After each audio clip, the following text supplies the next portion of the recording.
In 2023, researchers at Princeton analyzed the bank accounts and stress levels of 5,000 Americans.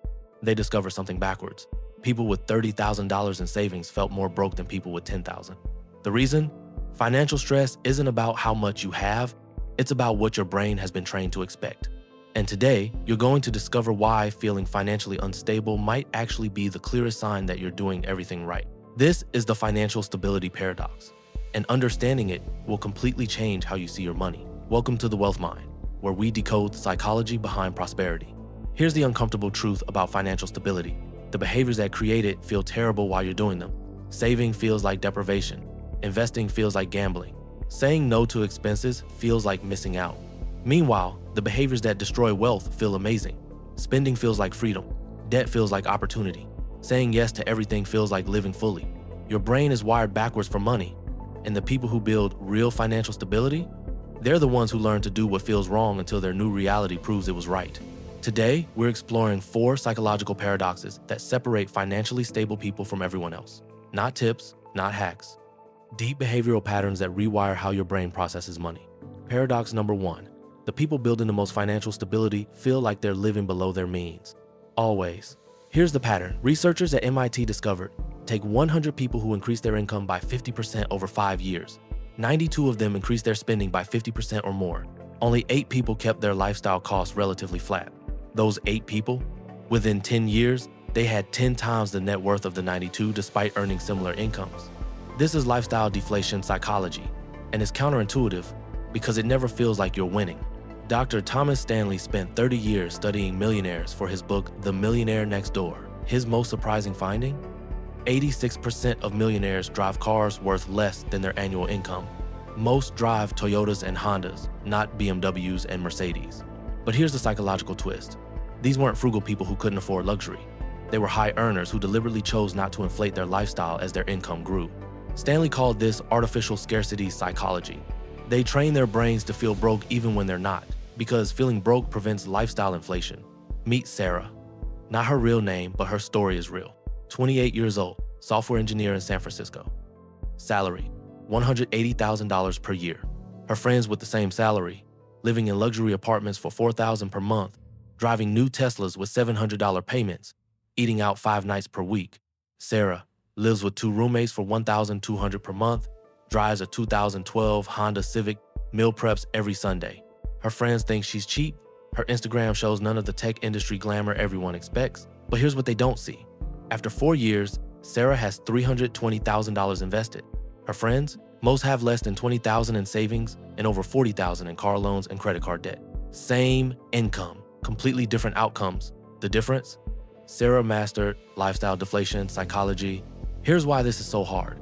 When you spend money, your brain releases dopamine, the same neurotransmitter that fires when you eat chocolate, have sex, or use cocaine. Saving money? No dopamine hit. 0 neurological reward. Your brain interprets saving as losing because you're denying yourself something you could have right now. This is called temporal discounting in behavioral economics. Your brain values present rewards roughly 3 times more than future rewards of equal value. So the paradox. People building real financial stability feel deprived constantly. Their brains are screaming that they're losing while they're actually winning. The financially unstable, they feel great. Constant dopamine hits from spending. Their brains think they're winning while they're actually losing. If you feel broke despite having more money than most people, that's not a problem. That's proof your brain is fighting against lifestyle inflation. The goal isn't to feel rich. The goal is to have stability that makes you actually rich while your brain still thinks you're being careful. Financial stability feels like choosing the modest option when you could afford the luxury one. Every single time. Paradox number 2.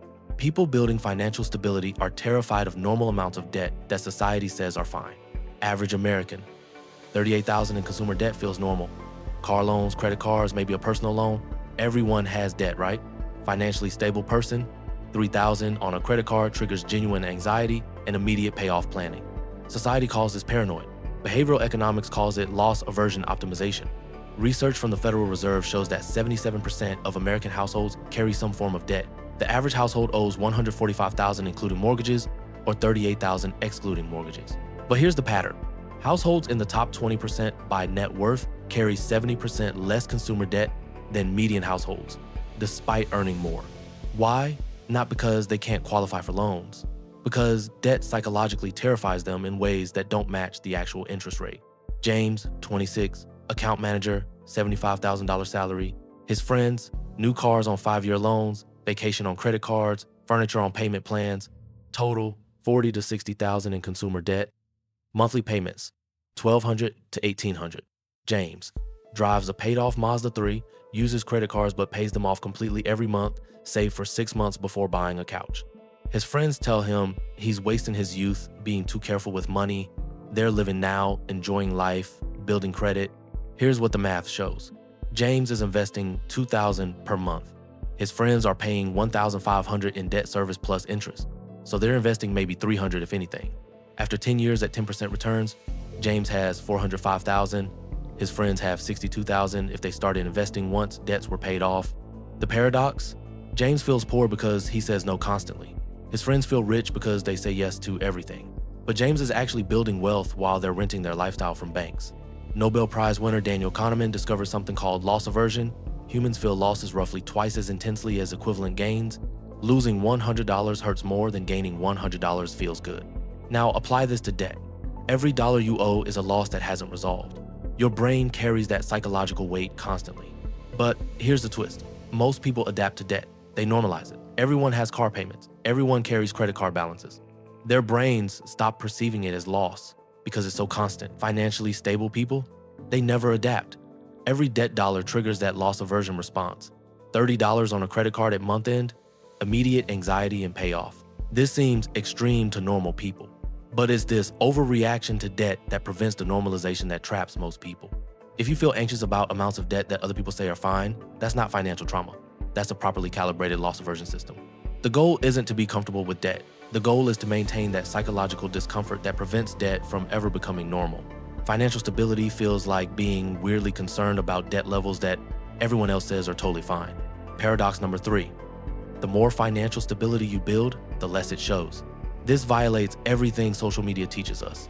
Wealth should be visible, right? Success should be obvious. But research shows the opposite. 92% of millionaires say they don't look like millionaires. Most are indistinguishable from middle-class neighbors. This is stealth wealth psychology, and it's invisible by design. Dr. Sarah Stanley Fallal continued her father's millionaire research. Her finding: actual millionaires spend, on average, 3% of their net worth on visible luxury goods. The median American household spends 12% of net worth on visible consumption. Translation: people with $1 million in net worth spend $30,000 on cars, clothes, watches, things others can see. People with $100,000 in net worth spend $12,000 on visible consumption. The broke person spends more on looking wealthy than the actual wealthy person spends on looking wealthy. Ronald Redd died in 2014 at age 92. He worked as a gas station attendant and janitor his entire life. Never earned more than minimum wage or slightly above. When he died, his estate was worth $8 million. $8 million. How? He bought dividend stocks with every spare dollar for 70 years. He drove the same car for decades, wore the same jacket for years, lived in the same small house. Nobody knew he was wealthy. Not his neighbors, not his family. He was completely financially invisible. Meanwhile, how many people do you know with luxury cars, designer clothes, and impressive social media profiles who are actually broke? The paradox: real wealth hides, fake wealth performs. Evolutionary psychologists explain this through status signaling theory. Humans evolved in small tribes where status was crucial for survival and reproduction. In that environment, displaying resources made sense. Show you have more, attract better mates, gain tribe respect. But here's what changed. In modern society, displaying wealth invites social comparison, envy, requests for money, and increased spending to maintain the image. Research shows that people who publicly display wealth spend 23% more on average to maintain their displayed status level. It's a spending trap disguised as success. If your financial situation will surprise people who know you, that's not humility, that's strategic invisibility. The goal isn't to hide wealth from pride. The goal is to avoid the psychological and social costs of visible wealth. Financial stability feels like living below the lifestyle others expect from your income, permanently. Final paradox: people building financial stability sacrifice constantly but never feel like they're sacrificing enough. This is the strangest one because it's recursive. The more you delay gratification, the more your brain recalibrates what gratification means. You're chasing a satisfaction level that moves further away the closer you get. The famous marshmallow experiment from the 1970s, children who could delay eating one marshmallow to get two later showed better life outcomes decades later. But follow-up research found something unexpected. Those high-delay kids didn't report being happier. They reported being more satisfied with their progress but less satisfied with their present state. They trained their brains to always be reaching for future rewards, which meant they were never fully satisfied with current conditions. This is the satisfaction delay paradox. Delayed gratification creates success but not happiness, achievement but not contentment. Marcus, 42, spent 20 years living well below his means. Started with negative net worth from student loans at 22. By 32, $300,000 net worth, still felt broke. By 40, $1,200,000 net worth, still felt like he needed to be more careful. By 42, $1,800,000, still anxious about spending on anything non-essential. His brain never caught up to his bank account because he trained it to always feel like resources were scarce, future needs were uncertain, and today's comfort might threaten tomorrow's security.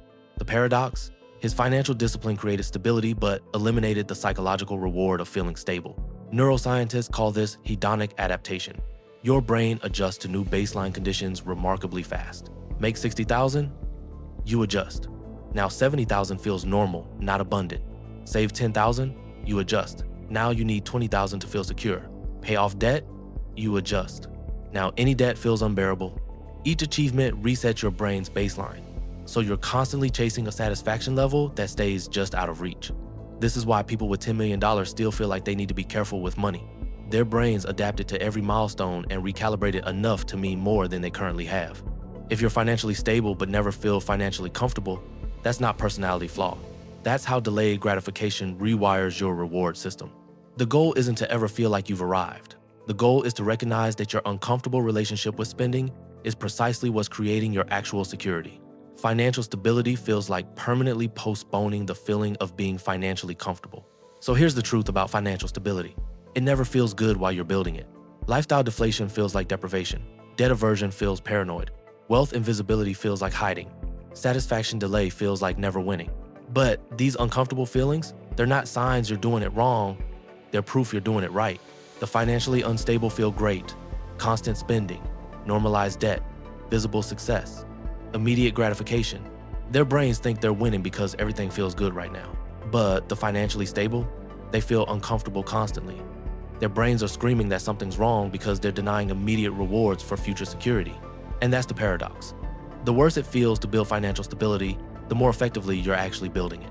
Your anxiety about small debts, that's your properly calibrated loss aversion protecting you. Your modest lifestyle, despite high income, that's your immune system against lifestyle inflation. Your invisible wealth, that's your defense against social comparison spending. Your constant feeling that you're not there yet, that's your delayed gratification circuitry keeping you moving forward. If you feel broke while actually building stability, you're not broken. You're just experiencing what real wealth creation feels like from the inside. Because true financial stability doesn't feel like winning. It feels like carefully protecting something valuable that others don't even know you have. Subscribe to The Wealth Mind if you want more psychology that explains why building wealth feels nothing like society says it should.